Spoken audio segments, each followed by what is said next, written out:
তো good afternoon বন্ধুরা। তো আজকে ফাইনালি তাহলে আমি কী কী রান্না করলাম তোমাদের সঙ্গে শেয়ার করে নিই, তারপরে লাঞ্চ করবো। এই দেখো, কলমি শাক ভাজা, উচ্ছে ভাজা, অল্প মোরলা মাছ ভাজা, এটা হচ্ছে ডাটার তরকারি, কালকেই করেছিলাম এটা, আর ইয়াম্মি চিকেন, দই চিকেন, এটা হচ্ছে দই চিকেন, আর একটু ভাত আর একটু মিলেট।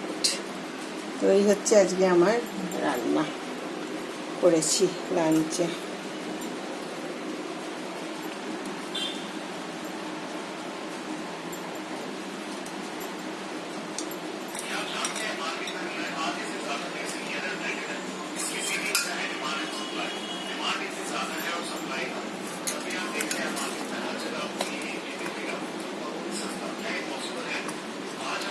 খাবারগুলো বেড়ে নিয়ে এবার খেতে দিয়ে দেবো আর কি।